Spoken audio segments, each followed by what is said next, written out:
सनितपुर बिश्वनाथनि गासै गं 46 गामि जिखिना बिटिआरआव हाबबाय बिनि रायजो राजाफोरजों मोनसे सावरायनाय हाबाफारि लादोंमोन। दुलाराय बर' फरायसा आफादा जों बेवहाय बाहागो लादों आरो बिथांमोननि माखासे जेंनाफोरखौ लानानै जि मेम'रेन्डाम होदों बेखौ जोङो एक्सेप्ट खालामदों। जोंनि मोनसे जारिमिनारि जि गोरोबथा 2020 मायथाइयाव जालांबाय बिनि गेजेरजों जोंनि सिमा अरनाय एबा जोंनि सिमा बारायनाय बे हाबाफारिया जाफुंबाय।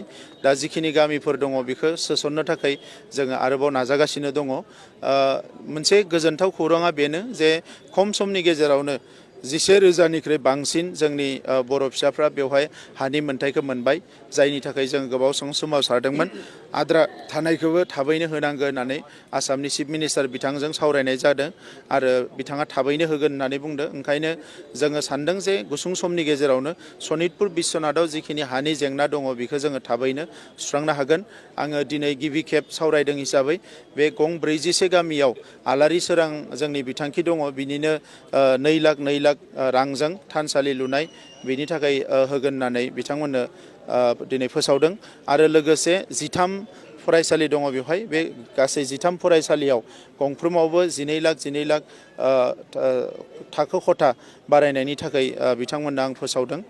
बिनि अनगायैबो मोनसे 5 कौटिनि बिरसिलागां स्टेडियाम लुनाय, सुजित नार्जारिनि मुङाव जोंनि जि अडिट'रियाम बेखौ लुनाय, बेबायदि माखासे हाबाफारिफोरखौ जों थाबैनो लागोन।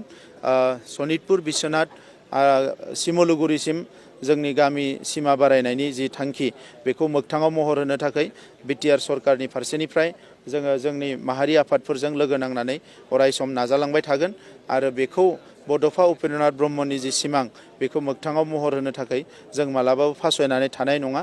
आं सनितपुर जिल्लानि रायजो राजाफोरखौ साबायखर बावदों जे बिथांमोना धैर्य सहकारे बेसेबा गोबाव बर'नि सोमावसारनायाव अरायसम मदद होबोबाय थादों। बे ओनसोलनि जेसेबां मुंख्लं दङ बे मुंख्लंफोरनिसिम आंनि गोसो गोरबोनि सिबिनायखौ बावहरदों। फैबाय थानाय समाव जाहाथे बे मोननै जिल्लायाबो बिटिआरनि 4 जिल्लाजों लोगोसे समान समान जौगालांनो हायो, बिनि थाखाय जों खामानि मावगोन। सार, हानि बेलायाव माखासे वाइल्ड लाइफआ बियो बिनि आयेना जोबोद गोरा, नाथाय बेवहाय वाइल्ड लाइफनि जि एक्जिस्टेन्सआ गैला। दा बेखौ लानानै आगोलफ्रावबो सावरायनाय जादोंमोन। दा बेवहाय अल्टारनेटिभ माबाफोर लामा ओंखारो नामा बेफोरखौ नायगासिनो दङ। आं मिजिंथियो मायबा नङा माबा मोनसे लामा ओंखारगोन बे ओनसोलनि हानि जेंनाखौबो सुस्रांनो थाखाय। सार, बालिपारायाव जे नुदों ट्राइबेल बेलेन्स ब्लकनि आन्दाराव जितु गरखा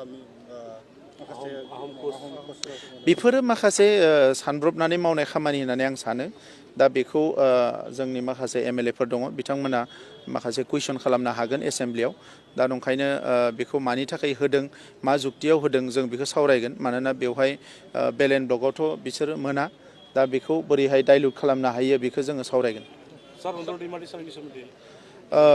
बिथांनि जि बेलाव बरननाय बेखौ लानानै जोङो फुल्लि खामानि मावबाय थादों। नाथाय बिथाङा जिहेतु एकर्डनि सिगाङावनो कनभिक्ट जाखानाय, बियो एसे गोब्राब जादों।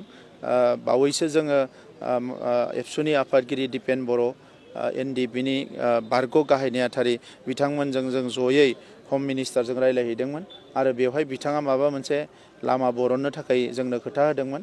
नाथाय दा बिसायख'थिया फोसावजाबाय।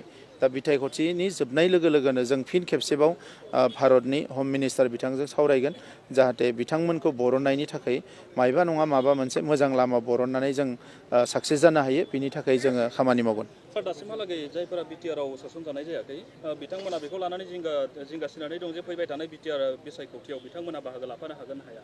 बेखौ लानानै गोबां गोनो गोथो जानानै दं। बेखौ लानानै जों नैबे बिसायख'थिनि उनाव जोबोद गोख्रोङै खामानि मावगोन। मानोना जोंहा प्राय 1.5 बोसोरसो जोंनि आखायाव मोनबावगोन। दा बेखिनि समाव जोङो गोख्रोङै खामानि मावगोन आरो जों नाजागोन कि नेक्स्ट जि बिटिआर इलेक्सन जागोन बेवहाय बिथांमोनाबो बाहागो लानो हायो।